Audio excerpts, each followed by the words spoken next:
Sound speeds, and welcome back to Masked Mics. Before we go and unmask the two microphones that are masked before me, let me say this. If you have not yet watched the other videos in the Masked Mic series, you need to stop now, click that link right there, and watch them sequentially, in order. Otherwise, what we're doing here will make absolutely no sense. Trust me on that, and thank me later. But for right now, let's unmask microphone number 1, which is the Neat Microphones King B. And microphone number 2 is the Neumann TLM-103.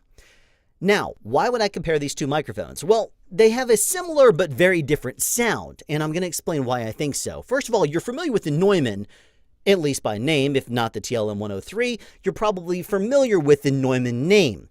Now, Neumann is a very premium microphone. As a matter of fact, this one right here is an $1,100 microphone that is popular with a lot of voiceover artists. As a matter of fact, this is on loan to me by a voiceover artist himself, Mike DelGaudio with the Boot Junkie YouTube channel. Thanks, Mike, for loaning it to me for purposes of comparing to other microphones. This microphone, though, is mine. It is the King B, and it is what's known as a problem solver. You won't find this in a lot of studios, but the ones that you will find it in probably have a lot of different microphones because they are looking to solve certain problems. TLM-103 has a little bit too much high-end, perhaps, in the presence boost area, and this one might not have quite as much. It also has a lower noise floor. And because I'm sure you've been listening, you might have heard of a plosive or two. That's just the nature of talking into microphones with no windscreens. And I'm trying to kind of direct my voice upwards a little bit and try to eliminate that. However, the TLM-103 normally you would use it with a voiceover, pop filter of some sort, while the King B comes with one that looks like a beehive. This is, of course, a microphone that looks very much like a bee coloration and everything. You can't really see it from the point of view that I'm looking at it from, but trust me, click a link down below, you'll see how this microphone looks. It's kind of fun and gimmicky at the same time. Let me explain, though, something about this microphone. It has a very huge diaphragm for a microphone. It's about 34 millimeters in diameter. That's almost an inch, or a half an inch rather, about 10 millimeters larger than a typical voiceover microphone will get up to. This microphone, for example, has a diaphragm about mid-20s someplace. I'm not going to even guess what it is because I can't really remember. I think it's around 24, 25. I don't really remember, exactly. Trust me, somewhere around there. But this one here is oversized. Now, that is not necessarily an issue.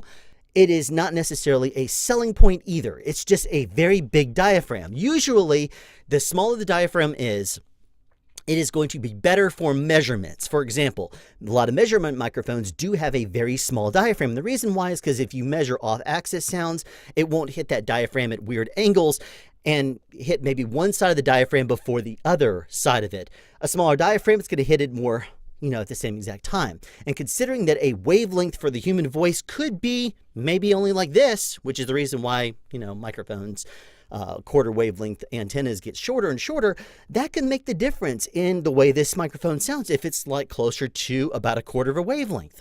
Probably in all honesty, maybe closer to a 1/10 of a wavelength or a 1/12 of the wavelength in all honesty, but still that can make a difference in the way the microphone sounds.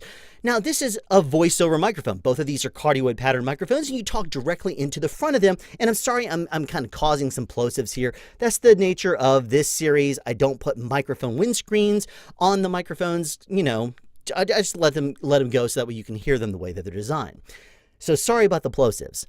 But since I'm talking into the front of them, it does not matter that it's an oversized diaphragm. As a matter of fact, that kind of goes towards the sound. I don't know which microphone you prefer, but watch the previous video at this point in order to really hear the two microphones before they were masked in the story before. Or, maybe you've been listening to them long enough you can kind of figure it out now.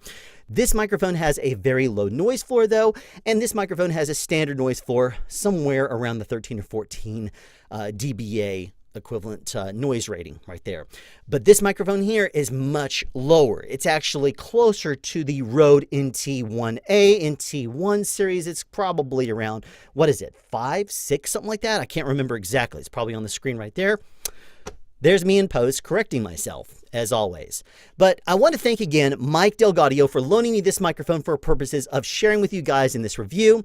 And if you have a microphone you would like to send me to review, or not necessarily review, I should say, but in order to share with you and mask against other microphones, then send me an email rather at soundspeeds@yahoo.com, and let's talk about it. Get your listening ears on because we have 2 new mass mics before us. But before we get to our story, why don't we start with a noise floor test?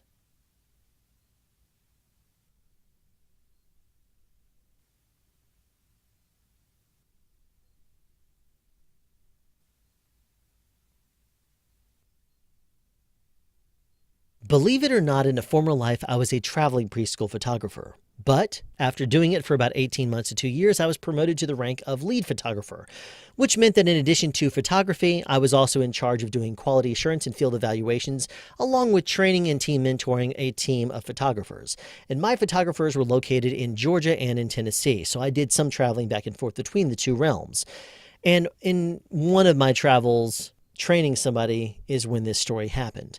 I finished up on a kind of early day because we didn't have a whole lot of children to do, and we had already done our training session, and so we parted ways just before lunch, as a matter of fact.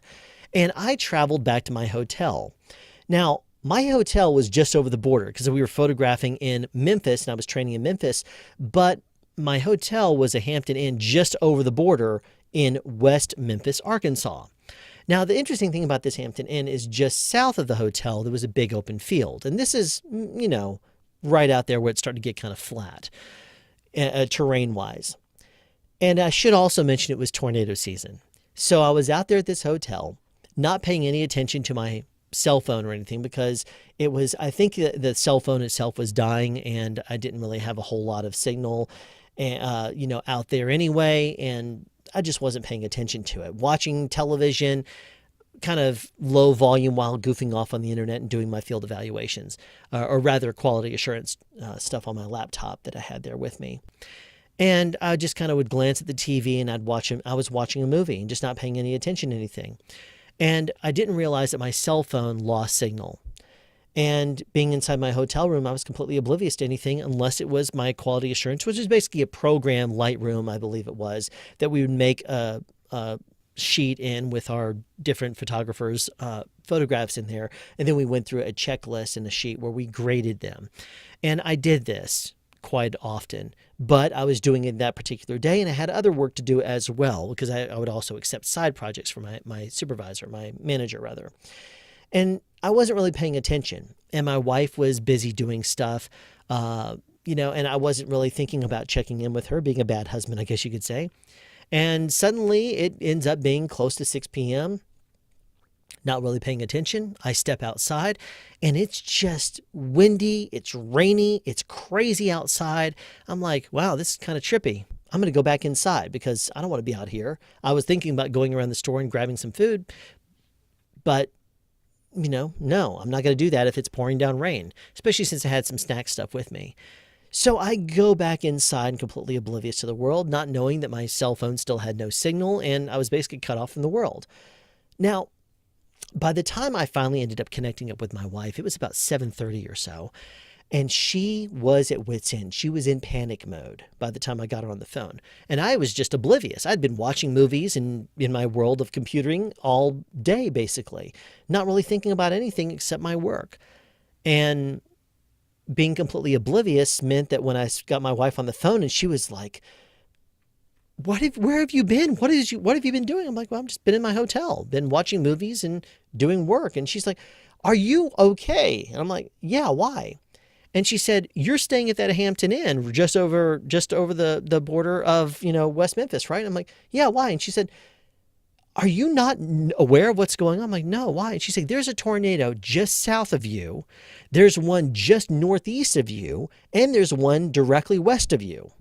I'm basically in the middle of a bunch of tornadoes. So which microphone did you like better? Microphone number 1 or microphone number 2? Tell me in the comment section down below which one you liked better and even give it a ranking on a scale of 1 to 10. That way I have an idea of what you think of the microphones and where you think they are in a ranking against each other. But for right now, I'm not going to tell you what the 2 microphones are. I'm going to save that for the next video. And they will be unmasked in that video, but until then, they're going to be my secret. Take care. Have a question you'd like answered or want to add something? Be sure to write it in the comment section down below. You can also make a suggestion for future topics of discussion. Again, comment section down below, or you can email me at soundspeeds@yahoo.com. Be sure to subscribe and turn on notifications so you won't miss out on future sound advice.